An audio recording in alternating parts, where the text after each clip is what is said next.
Visible పోలీసింగ్లో సాంకేతికత ఉపయోగించి పాత నేరస్తులను గుర్తించి వారి కదలికలపై నిఘా ఉంచుతున్నామని కుకట్పల్లి ఏసీపీ చంద్రశేఖర్, బాలానగర్ డీసీపీ శ్రీనివాసులు తెలిపారు. కుకట్పల్లి పోలీస్ స్టేషన్ పరిధిలో law and order crime traffic పోలీసులు వాహన తనిఖీలు చేపట్టారు. ఈ సందర్భంగా ఏసీపీ చంద్రశేఖర్ మాట్లాడుతూ సరైన ధృవపత్రాలు లేని 30 వాహనాలు సీజ్ చేశామని, డ్రంక్ అండ్ డ్రైవ్ పరీక్షలు నిర్వహిస్తున్నామని తెలిపారు. ప్రజలకు భరోసా కల్పించేందుకు ఈ తనిఖీలను మరిన్ని ప్రాంతాల్లో చేపడతామని అన్నారు. ఈ కార్యక్రమంలో డిఐ ఆంజనేయులు, ఎస్ఐ, పోలీస్ సిబ్బంది పాల్గొన్నారు.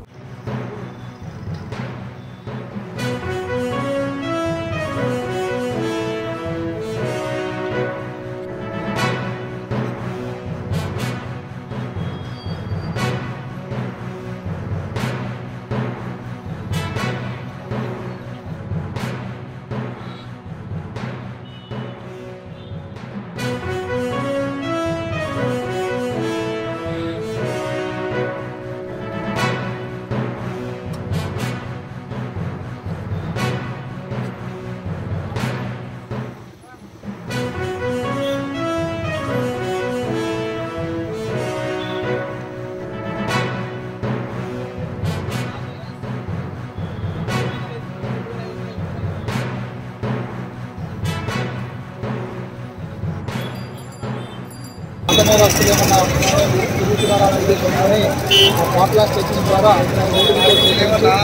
పాత నేరస్తులు ఉన్నారని అదేవిధంగా ఏ రౌడీ షీటర్లు కానీ, సస్పెక్ట్ షీటర్లు కానీ, షీటర్స్ కానీ వాళ్ళకు కూడా ఈ కౌన్సిల్లో భాగంగా మనం కౌన్సిల్ చేస్తున్నాము. మొత్తానికి ఈ యొక్క విజిబుల్ పోలీసులో భాగంగా ఇక్కడ ఉన్నటువంటి ఏరియాలో మరి అన్ని విధాలుగా ఇక్కడ తనిఖీలు చేస్తున్నాము. ఇప్పటి వరకు దాదాపు ఒక 30 వెహికల్స్ను సీజ్ చేయడం జరిగింది. వీటికి ఎలాంటి మరి అధికారికంగా పత్రాలు, ఎలాంటి ఆర్సీలు కానీ లేకుండా ఉన్నాయి. ఈ వెహికల్స్ సీజ్ చేయడం జరిగింది. అదేవిధంగా డ్రైవింగ్ లైసెన్స్ లేకుండా తిరుగుతున్నా కూడా వాటిని కూడా జప్తు చేయడం జరుగుతుంది. అదేవిధంగా ఎవరైనా తాగి వాహనాలు నడిపితే కూడా ఈ డ్రంక్ డ్రైవింగ్ కూడా ఇక్కడ ట్రాఫిక్ వాళ్ళతో డ్రంక్ డ్రైవింగ్ కూడా ఇక్కడ నిర్వహించడం జరుగుతుంది.